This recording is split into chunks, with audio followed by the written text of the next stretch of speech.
Il y a à peu près 60 ans, ces digues-là étaient en meilleur état probablement qu'elles ne le sont maintenant. C'est-à-dire que les paysans, les agriculteurs allaient couper du bois, tout le monde entretenait son petit carré de digue, etc.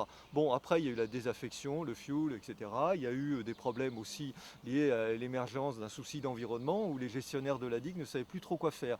Et il y a eu une espèce de moratoire pendant laquelle la végétation a explosé sur la digue, et notamment les arbres. On se retrouve avec des digues extrêmement boisées, ce qui est totalement antinomique avec le concept de digue et les préconisations des corps techniques de l'État, hein, qui nous disent tous maintenant qu'une digue, il ne va pas y avoir d'arbres. Pourquoi? Parce que les arbres, ce sont des racines, et on a mis à jour des systèmes racinaires qui traversent complètement la digue.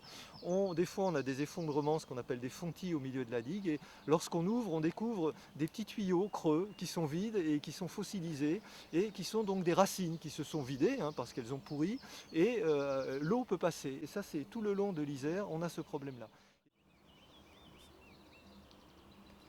Quand on commence à réaménager la nature, évidemment, en face de soi, on a des contraintes environnementales qui sont fortes.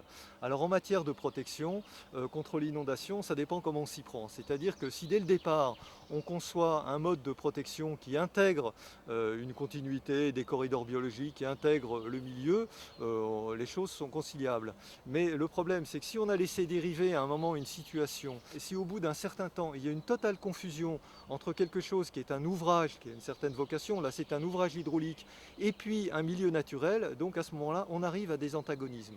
Donc nous, on a une gestion raisonnée de la végétation, néanmoins, les préconisations du ministère sont extrêmement claires, et la réglementation qui vient de sortir sur les digues est extrêmement claire. Elle dit deux choses. Elle dit sur une digue, il n'y a pas d'arbre. Vous voyez, c'est dur, hein, et ça c'est marqué dans la loi. Sur une digue, il n'y a pas d'arbre, et sur une digue, on doit pouvoir tout inspecter. Ça veut dire qu'on doit avoir une vision des talus. Et ça, c'est un ouvrage hydraulique. Il ne viendrait à personne l'idée de planter une forêt sur le barrage de Saint-Georges-de-Comiers, par exemple. Or, sur une digue présente un risque en termes d'occurrence bien plus forte que celle d'un barrage, parce que la rupture d'un barrage, c'est quelque chose, hein, c'est des cas millénal. Une rupture de digue, ça peut être demain.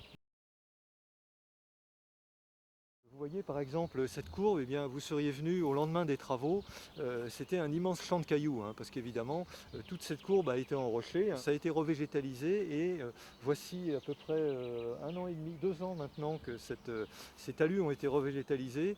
Bien malin celui qui devinera qu'en dessous on a à peu près 50 000 mètres cubes de blocs. Et vous voyez que là on a de l'herbe, on a très peu d'invasifs. Pourquoi? Parce qu'on a choisi les mélanges graignés qui sont aptes à faire concurrence aux invasives.